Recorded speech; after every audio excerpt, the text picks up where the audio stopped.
یہ ایک ماں ہی ہوتی ہے جو اپنے بچوں کو پالنے کے لیے کچھ بھی کر جاتی ہے، وہ اپنا جسم بیچنے کو بھی تیار ہو جاتی ہے۔ میں ایک آدمی کی دکان سے آٹا ادھار لے کر لاتی تھی۔ میرے شوہر کا انتقال ہو گیا تھا اور گھر میں کھانے کی کمی تھی۔ ایک دن اس آدمی نے کہا، میرے ساتھ ایک رات گزارو، میں تمہیں مہینے کا راشن دوں گا۔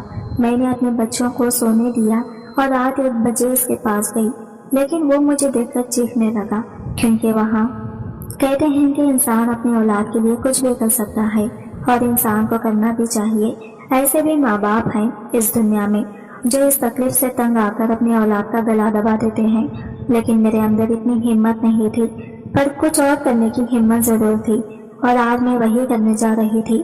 میرا یہ کہ قدم مجھے یہ کہ ایک من کا لگ رہا تھا، پر آج جو میں کرنے جا رہی تھی وہ ایک گناہ تھا، لیکن مجھے وہ سارے پل یاد آ رہے تھے جو میں نے اپنے شوہر کے ساتھ گزارے تھے، جو خوبصورت لمحے ہم لوگوں نے ایک دوسرے کے ساتھ گزارے تھے۔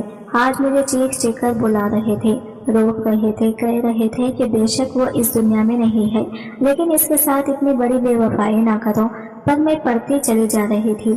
میرے کپڑے بھی بہت ہی زیادہ مایوسی اور حد سے زیادہ مایوس تھا۔ میں مصیبت لگ رہی تھی، قیامت لگ رہی تھی، شاید اتنی خوبصورت میں ساری زندگی میں نہیں لگی تھی، اپنے شوہر کے لیے بھی نہیں، لیکن اس کو خوبصورتی کا کیا فائدہ؟ میں جو قیامت لگ رہی تھی، آج یہ قیامت مجھ پر خود ہی ٹوٹنے والی تھی۔ میں اس شخص کے کمرے کے اندر چلی گئی، لیکن پھر ایسا منظر دیکھا کہ میں ہاتھ جوڑ کر زمین پر بیٹھ گئی اور اللہ کا نام لینے لگی اور رونے لگی، کیونکہ میرے سامنے آج ایک ایسا چمتکار ہوا تھا۔ آج میرے شوہر کو اس دنیا سے گئے ہوئے 1 ہفتہ ہو گیا تھا۔ ہاتھ میں کچھ پیسے تھے جو ختم ہو چکے تھے۔ اب وہ زمانہ نہیں تھا کہ تھوڑے پیسے سے ہی گزارا ہو جاتا ہے، روز کے لیے اتنے پیسے چاہیے ہوتے تھے کہ جتنے بنتے نہیں تھے۔ میرے 4 بچے تھے اور وہ چاروں ہی 5 سال کے اندر سے، کیونکہ میں نے 1 سال کے بعد بچہ پیدا کیا تھا۔ میرے شوہر کو بہت شوق تھا کہ اس کے ڈھیر سارے بچے ہوں، اور وہ یہ بھی کہتا تھا کہ مرد کی عزت اس بات سے بھی ہوتی ہے کہ اس کی اولاد کتنی ہے۔ اگر اس نے بچوں کی رش لگائی ہو تو دوسرے مرد اس پر رشک کرتے ہیں اور خوش ہوتے ہیں، اور اس کو دیکھ کر یہ سوچتے ہیں کہ یہ کتنا خوش قسمت ہے۔ اس کے پیچھے کیا وجہ تھی یہ مجھے سمجھ نہیں آتی تھی، کیونکہ میری شادی بھی کم عمر میں ہوئی تھی، لیکن میرے شوہر کہتا تھا کہ اسے بہت سارے بچے چاہیے۔ ہر سال کے بعد بچہ پیدا کرنا کوئی آسان کام نہیں ہے۔ جب ڈاکٹر نے پہلے بچے پر کہہ دیا کہ اس کا تو آپریشن ہوگا، تو میرے شوہر کا منہ ہونے والا نکل آیا تھا۔ اس نے کہا تھا کہ اگر اس کا پہلا آپریشن ہو گیا تو پھر یہ ساری زندگی 4 آپریشن سے زیادہ تو نہیں کروا سکتی، کیونکہ ایک آپریشن کے بعد آپریشن ہی ہوتا ہے۔ آپ ایسا کریں کہ کسی طرح نارمل ڈیلیوری ہو جائے۔ ڈاکٹر نے مجھے بعد میں کہا تھا کہ تمہارے شوہر کو تمہاری پرواہ نہیں ہے، اسے آگے کی پڑی ہے، اگر اب بھی زندہ رہو گی تو آگے بھی بچے بھی پیدا ہوں گے نا۔ میں نے کہا کہ جو وہ کہتے ہیں ان کی بات مان لے۔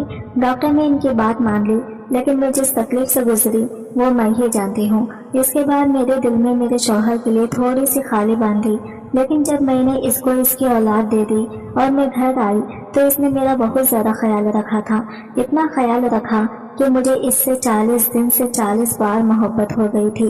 اتنا خیال تو کوئی بھی شوہر کسی بھی بیوی کا نہیں رکھتا۔ ہمارے آس پاس کے گھروں میں الگ کہانیاں سن چکی تھی کہ بس مرد تو سارے ایک جیسے ہی ہوتے ہیں، لیکن میرا شوہر بہت اچھا تھا، وہ آدمی برا نہیں تھا، لیکن آگے کی نہیں سوچتا تھا۔ اس دنیا سے چلا گیا اور اب ہم لوگ بے سہارا رہ گئے۔ اپنے رشتہ داروں کے گھر آنا جانا بھی نہیں رکھتا تھا، کسی کی مصیبت میں اس کے کام بھی نہیں آتا تھا، لیکن اگر مصیبت میں کام آیا بھی ہوتا تو کوئی ہماری مدد نہ کرتا، کیونکہ آج کل زمانہ ہی ایسا تھا۔ گھر کی چیزیں بکنا شروع ہو گئی اور اب گھر میں بھوک مری پڑنے شروع ہو گئے۔ میں چیزیں مانگنے پر آ گئی۔ کبھی کسی کے گھر سے 1 پلیٹ گھونس لے کے اسی سے سب کھانا کھا لیتے، اور کبھی کہیں سے 1 پلیٹ چاول یا کوئی چیز مانگ کے پانی میں پکا کے کھا لیتے، لیکن یہ سلسلہ کب تک چلتا؟ میں بچوں کو چھوڑ کے کہیں جا نہیں سکتی تھی، کوئی کام نہیں کر سکتی تھی، مجھے آتا ہی کیا تھا؟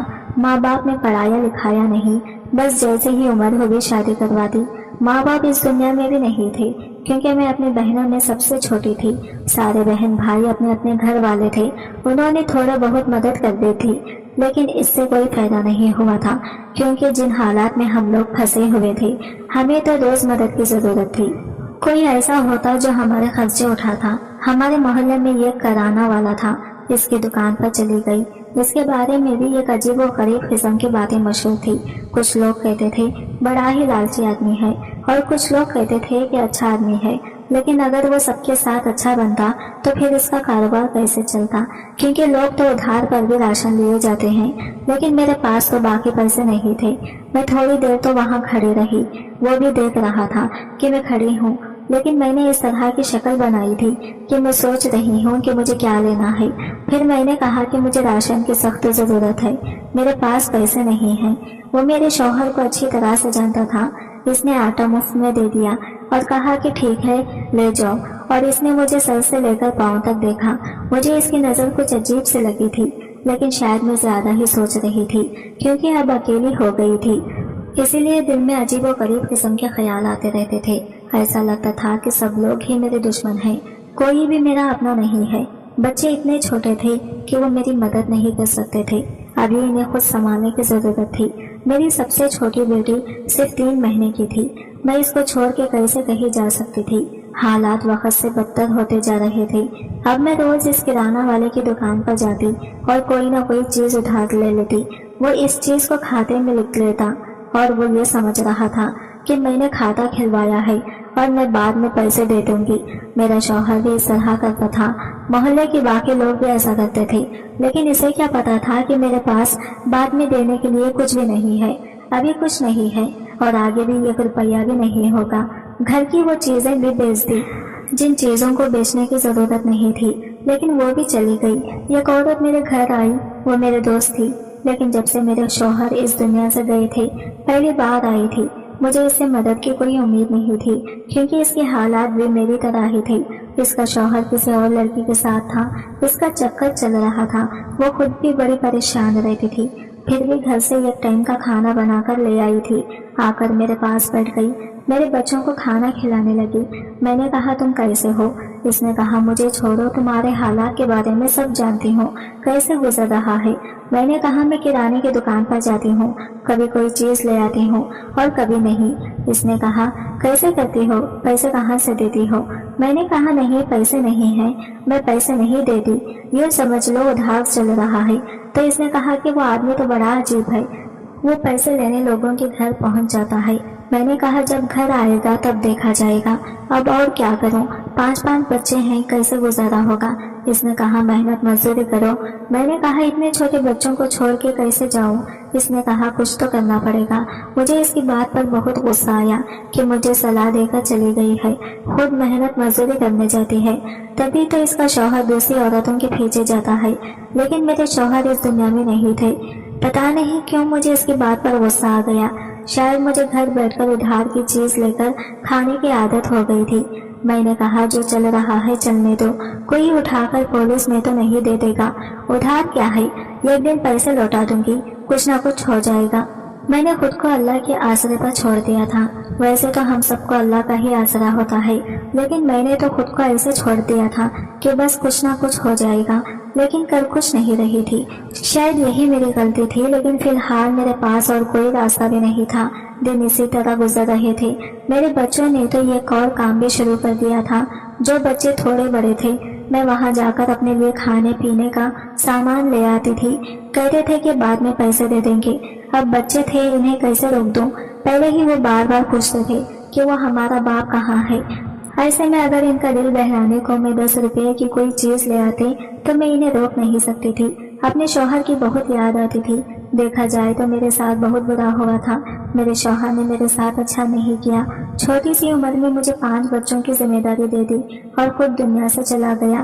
میرا وجود، میرا شریر میں خود اتنی خوبصورت تھی کہ اگر میرے صرف 2 یا 1 بچہ ہوتا تو پھر سے میری شادی ہو جاتی، کوئی نہ کوئی میری خوبصورتی ہی دیکھ کر مجھ سے شادی کر لیتا۔ لیکن 5 بچوں کا بوجھ کون اٹھائے گا؟ کسی کو پاگل کتا بھی کاٹے تو وہ یہ خوبصورت لڑکی کے پیچھے 5 بچوں کا خرچ بھی نہیں اٹھائے گا۔ اگر وہ 5 بچوں کو صرف دال روٹی سبزی بھی کھلائے تو بھی خرچ اتنا زیادہ ہو جائے گا کہ وہ پچھتائے گا کہ میں نے عورت سے شادی ہی کیوں کی۔ میرے شوہر نے میری زندگی کو خوبصورت بنانے کی بڑی کوشش کی، لیکن اب اس کے جانے کے بعد میری مدد کوئی نہیں کر سکتا تھا. مجھے اپنی مدد اب خود ہی کرنی تھی. لیکن سمجھ میں نہیں آتا تھا کہ چھوٹے بچوں کے ساتھ یہ سب کیسے ہوگا. ایک دن میں دکان پر گئی تو مجھے کرانے والے نے ایک عجیب سی بات کر دی جو اسے نہیں کرنی چاہیے تھی. اس نے کہا پہلے تو تم اتنی خوبصورت ہوتی تھی, تم نے اپنا کیا حال بنا لیا ہے. میں نے کہا آپ کو تو پتا ہے میرا شوہر اس دنیا میں نہیں ہے. اس نے کہا شوہر نہ تو کیا انسان اپنا خیال رکھنا چھوڑ دیتا ہے. میں نے اس سے کہا شاید آپ بھول رہے ہیں کہ ہم اسی سماج میں رہتے ہیں جہاں بیوہ کو تیل میں پکا کھانا بھی نہیں ملتا, جوتا بھی نہیں پہن سکتی اور سوتے بھی زمین پر ہے. تو پھر آپ یہ کیسے کہہ سکتے ہیں کہ شوہر کے جانے کے بعد کیا انسان مر جاتا ہے. وہ کہنے لگا وہ سب کچھ پرانی باتیں تھی, آج کل کون ان باتوں کو مانتا ہے. وہ سب کچھ پرانی باتیں تھی, آج کل کون ان باتوں کو مانتا ہے. میں سامان میں کچھ سج سور کی چیزیں ڈال دیتا ہوں, اپنا خیال رکھا کرو. میں نے کہا ان چیزوں کی جگہ آپ میرے بچوں کے لیے کوئی اور چیز دے دیں, سج سور کر کس کو دکھانا ہے. لیکن میرے بچوں کا پیٹ بھر جائے گا تو میرے چہرے پر خود ہی خوشی اور رونق آ جائے گا. اس نے کہا وہ بھی الگ سے دوں گا, لیکن اپنا خیال رکھا کرو. تم جیسی خوبصورت عورت پورے گاؤں میں نہیں ہے کیونکہ اپنے آپ کو خراب کرتی ہو. میں نے کہا خراب تو ہو گئی ہوں. اس نے کہا نہیں, تمہیں دیکھ کر کوئی نہیں کہہ سکتا کہ تمہارے 5 بچے ہیں, تمہیں ابھی بھی بہت خوبصورتی ہے باقی ہے. پتا نہیں میں اس کی ساری باتیں کیوں کر رہی تھی اور وہ بھی یہ سب کیوں بول رہا تھا. میری زندگی میں تھا ہی کون جس سے میں اپنا دل کی باتیں کرتی. میرے شوہر بھی چلے گئے تھے, شاید میرا دل بھرا ہوا تھا اور اتنا بھرا ہوا تھا کہ میں نے اسے پرائے آدمی سے ہی اپنی دل کی باتیں کرنی شروع کر دی. ایسا ہوتا ہے کبھی کبھی کہ انسان جو باتیں اپنوں سے بھی نہیں کر سکتا وہ پرائیوں سے کر لیتا ہے, کیونکہ اپنے اسے جج کرتے ہیں اور پرائی اسے جج نہیں کرتے, اس لیے شاید وہ اس طرح کی حرکت کرتا ہے. اور میرے ساتھ بھی یہی ہوا. لیکن یہ کوئی ایسی بات نہیں تھی, میں نے کوئی ایسی ویسی بات نہیں کی تھی. اگر کچھ بول دیا تو کیا ہو گیا, وہ بول دیا. لیکن میں نے اپنے گھر آ کر دیکھا تو اس نے سامان کے اندر شیمپو, کریم, لپسٹک, پاؤڈر وغیرہ ڈال دیا تھا. کیا مجھے یہ سب کچھ لگانا چاہیے تھا؟ اور پھر ہمارے گاؤں کے لوگ تو ابھی بھی باتیں کرتے تھے. ابھی کون سے میرے شوہر کو اس دنیا سے گئے ہوئے بہت مہینے ہو گئے تھے. اگر میں یہ سب کچھ لگاتی تو لوگ ضرور میری پیٹ پیچھے باتیں کرتے اور میں ایسا نہیں چاہتی تھی. اس لیے میں نے کچھ بھی نہیں لگایا, سوچا کہ واپس کر دوں, لیکن پھر ایک طرف رکھ دیا. اگلے دن میں پھر سے دکان پر گئی تو کرانے والے نے مجھے غور سے دیکھا اور کہا یہ کیا میری دی ہوئی چیزوں میں سے کچھ بھی نہ لگایا. میں نے کہا دل نہیں مانتا میرا. اس نے کہا دل کو سمجھا لو, تمہارے دل کے نہ ماننے سے تمہارا شوہر واپس تو نہیں آنے والا. میں نے کہا تمہاری بات ٹھیک ہے, پتا نہیں کیوں میں اس سے اپنے دل کی بات کر لیتی تھی. شاید میں اسے مفت میں چیزیں لے رہی تھی, اسی لیے اسے اپنی مجبوریاں بھی بتا دیتی تھی. آج تو میں نے اس سے اپنے بیٹے کی دوا کے پیسے بھی لے لیے. وہ صرف راشن ہی دیتا تھا, یہ بھی اس کی مہربانی, لیکن دوا کے پیسے بھی دے دیے. بیٹی بیمار ہے تو اسے لے جاؤ, اس نے کہا. میں بیٹی کو ڈاکٹر کے پاس لے گئی تو وہاں کچھ عورتیں بیٹھی تھی. اس کرانے والے کا نام سلیم تھا. مجھے یہ تو کام ہی نہیں کرتی تھی. مجھے لوگوں کے منہ سے یہ باتیں سننے کو ملی, یہ تو کام ہی نہیں کرتی, پھر اس کے پاس یہ پیسے کہاں سے آئی کہ ڈاکٹروں کے پاس پھر رہی ہے اور بیٹیوں کے لیے دوائیاں بھی لے رہی ہے. وہ تو ایسے کہہ رہی تھی جیسے میں کسی پارک میں گھوم رہی ہوں. سب کہنے لگے ہاں وہ دکاندار ہے نا سلیم, آج کل اس پر بڑا مہربان ہے. ویسے ہے تو وہ بننا صفت آدمی, کسی کو 1 روپیہ نہیں دیتا, لیکن سنا ہے اس کے اوپر بڑے پیسے لٹا رہا ہے, ہر چیز دے رہا ہے. مجھے اپنے بارے میں بات سننا مشکل ہو رہا تھا. میں اپنے ہی بارے میں باتیں سن رہی تھی, لیکن اس طرح سے پیش آ رہی تھی جیسے مجھے کچھ سنائی نہیں دے رہا. اب تو وہ عورتیں اونچی آواز میں بولنے لگی تاکہ میں سن لوں, اور میرے لیے وہاں پر بیٹھنا مشکل ہو گیا. جب میری باری آئی تو بیٹے کو چیک کروا کے دوا لے کر فوراً واپس آ گئی. میں نے سوچا بھی نہیں تھا کہ میرے بارے میں کبھی اس طرح کی باتیں ہوں گی, لیکن گاؤں والے تو ایسے ہی ہوتے ہیں, چھوٹی چھوٹی باتوں کے بڑے بڑے قصے بنا دیتے ہیں. مجھے اس پر یہ سوچنا چاہیے تھا کہ میرے بارے میں جہاں میری دشمنی بھی کوئی غلط بات نہیں بول سکتی تھی, آج پورا گاؤں میرے خلاف باتیں کر رہا تھا. ایسا کیوں ہو رہا تھا؟ میں نے ہی انہیں موقع دیا تھا. مجھے خود کو سنبھالنا چاہیے تھا اور ان ساری باتوں سے باہر نکلنا چاہیے تھا. لیکن میں نے سوچا یہ تو ویسے ہی باتیں کرتے ہیں, دنیا کیا کرتی ہے, دنیا تو صرف باتیں ہی کرتی ہے. یہ لوگ میرے گھر میں راشن تو نہیں دیتے, وہ بھلا آدمی ہے, وہ ہماری مدد کر رہا ہے, اور میں ان کی باتوں میں آ کر اس کی مدد لینے سے انکار کر دوں تو میرے بچے بھوک سے کہاں جائیں گے؟ پھر کیا یہ لوگ میرے بچوں کو کھانا دیں گے؟ اگر یہ میرے بچوں کو کھانا دینے کی ذمہ داری اٹھاتے ہیں تو ٹھیک ہے، پھر میں کسی سے کوئی سامان نہیں لوں گی۔ ایک رات میرے شوہر بھی سپنے میں آئے، جب سے وہ اس دنیا سے گئے تھے پہلی بار میرے سپنے میں آئے۔ میں نے ان سے کہا کہ تم نے میرے ساتھ اچھا نہیں کیا، میں بہت پریشان ہوں، تو انہوں نے کہا سب کچھ ٹھیک ہو جائے گا، لیکن تم جو کر رہی ہو وہ ٹھیک نہیں کر رہی ہو۔ میں حیران رہ گئی اور مجھے اچانک سے ایسا لگا جیسے یہ سپنا نہیں ہے، اور وہ میری آنکھوں کے سامنے سے غائب ہو گئے۔ میں اٹھی تو مجھے پسینہ آ رہا تھا، تو یہ سپنا ہی تھا، لیکن بہت عجیب سا تھا۔ پتہ نہیں وہ کس کے لیے اشارہ کر رہا تھا کہ تم جو کر رہی ہو وہ ٹھیک نہیں ہے۔ اب میں اس کی بات کو کیا سمجھوں؟ سپنوں میں کہاں لوگ اشارے ملتے ہیں؟ لوگ تو کہتے ہیں کہ سپنے دماغ کا فطور ہے۔ میں نے کرانے والے سے بہت سارا سامان لے لیا تھا، سوچا ابھی بھی جانا ہے، پر عجیب لگ رہا تھا، تو آج جانے سے پہلے میں نے ہونٹوں پر اس کی دی ہوئی لپسٹک لگا لی تاکہ وہ دیکھے اور خوش ہو جائے اور سامان دے دے، کوئی اور بات نہ کرے۔ اس کا سارا دھیان اس بات پر چلا جائے کہ میں نے اس کا دیا ہوا سامان استعمال کیا ہے، تو پھر وہ پیسے کے بارے میں بات نہیں کرے گا۔ میں یہ سب اس کے لیے کر رہی تھی تاکہ مجھے سامان مل جائے، پر مجھے کیا پتا تھا کہ میرے ساتھ کیا ہونے والا تھا۔ میں دکان پر گئی، اس نے بھی فوراً ہی محسوس کر لیا کہ میں نے لپسٹک لگائی ہے، یعنی اس نے دیکھ لیا اور اس کے چہرے پر مسکراہٹ آ گئی۔ کہنے لگا واہ، آج تم بہت اچھی لگ رہی ہو۔ یہی بات ہے، واقعی بہت خوبصورت لگ رہی ہو، بولو کیا چاہیے؟ میں بھی خوش ہو گئی کہ جو کرنے آئی تھی وہ ہو رہا ہے۔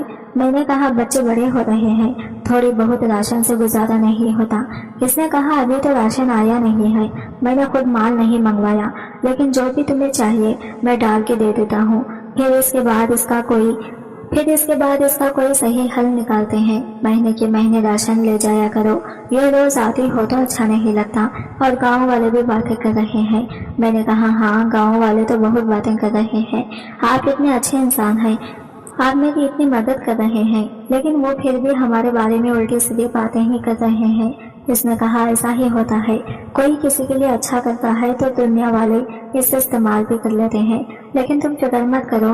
میں بھی حیران ہوتی تھی کہ یہ انسان اتنا اچھا تھا کہ مجھے مفت میں راشن وغیرہ دے رہا تھا، پھر لوگ اس کے بارے میں برا کیوں کہتے تھے؟ یہ کیوں کہتے تھے کہ اگر کسی کو 2 روپیہ دیتا ہے تو اس کی ہڈیوں سے 4 روپیہ نکال لیتا ہے، بنا مطلب کبھی کسی کا فائدہ نہیں کرتا، لیکن اب تک ایسا مجھے تو محسوس نہیں ہوا تھا۔ خیر میرا کام ہو گیا اور میں نے واپس اپنے گھر کی راہ لی۔ مجھے سامان کی ضرورت تھی اور مجھے اور کوئی طریقہ سمجھ میں نہیں آ رہا تھا، کیونکہ میں نے اسے اتنا سارا سامان لے لیا تھا کہ اب قیمت ہزاروں میں چلی گئی تھی۔ لیکن جب میں گھر آئی تو میرے بچے بہت خوش ہو گئے، انہوں نے دیکھا کہ ماں اتنی ساری چیزیں لے آئی ہیں، اور میری آنکھوں میں آنسو تھے۔ رات کو بیٹھ کر روتی رہتی تھی۔ میں نے کہا اے اللہ مجھے معاف کر دو، میں نے کیا کیا؟ میں نے اپنی خوبصورتی کا استعمال کیا، لیکن میں کیا کرتی؟ دنیا کی کوئی بھی ماں اپنے بچوں کو بھوکا نہیں دیکھ سکتی، اور پھر میں کیا کرتی؟ میرے پاس اور تھا ہی کیا؟ گھر کا سامان بھی بیچ دیا تھا، کوئی بھی مدد کرنے کو تیار نہیں تھا، لوگ صرف تسلی دیتے تھے، اور تسلی سے گھر نہیں چلتا ہے۔ اب ہمارے بارے میں باتیں بڑھتی چلی جا رہی تھی۔ میرے دوست نے بھی مجھ سے کہہ دیا، میں تو سمجھ رہی تھی کہ ایسا ویسا کچھ نہیں ہے، پر اب مجھے لگتا ہے کہ تو بھی بہک گئی ہے۔ میرا دل کیا کہ میں اسے تھپڑ مار دوں۔ میں نے کہا ایسی کوئی بات نہیں ہے، اور تو پھر میری دوست ہے، تو دوست ہو کر ایسی باتیں کر رہی ہے۔ اس نے کہا اور کیا کروں، 2-4 جگہ بیٹھ کر میں نے تیری بات کی تو لوگوں نے مجھے بھی برا کہا۔ وہ آتی جاتی رہتی تھی، کبھی چکر لگا لیتی تھی، کوئی نہ کوئی چیز لے آتی تھی، لیکن ساتھ میں ایسی باتیں بھی کر جاتی تھی کہ میرا دل جل جاتا تھا۔ میں نے اسے کہہ دیا میرے گھر آنے کی ضرورت نہیں ہے، جب مجھے تجھ سے ملنا ہوگا میں خود آ جاؤں گی۔ اس بات پر وہ چپ ہو گئی۔ اس نے کہا ٹھیک ہے، لیکن میں ہی تھی تیرے ساتھ، تو نے مجھے بھی سائڈ پر کر دیا، اس کا مطلب کہ تو ہی غلط ہے۔ میں نے کہا اگر تجھے لگتا ہے تو پھر تو یہاں آنا ہی بند کر، سیدھی سی بات ہے۔ اس نے کہا تھا کہ کل آ جانا، مال آ جائے گا، پھر کوئی پکا انتظام کریں گے۔ جب میں گئی تو وہاں پہلے سے ہی کافی سارا سامان نکال کر بیٹھا تھا، پورے مہینے کا آٹا، گھی، تیل، چینی، پتیاں، دال، چاول سب کچھ پڑا ہوا تھا۔ تو مجھے لگا کہ شاید یہ مال آیا ہے، تو اس نے کہا نہیں یہ سب میں نے تو ہمارے لیے نکالا ہے۔ میں حیران رہ گئی۔ میں نے کہا یہ سب کچھ؟ اس نے کہا ہاں، یہ پورے مہینے کا راشن ہے، اور اس کے ساتھ سبزیاں اور پھل، دہی، دودھ بھی لے کر دے دوں گا۔ میں تو حیران رہ گئی۔ میں نے کہا آپ اتنا کچھ کریں گے میرے لیے؟ کہنے لگا کہ ہاں، اور کچھ پیسے بھی دوں گا۔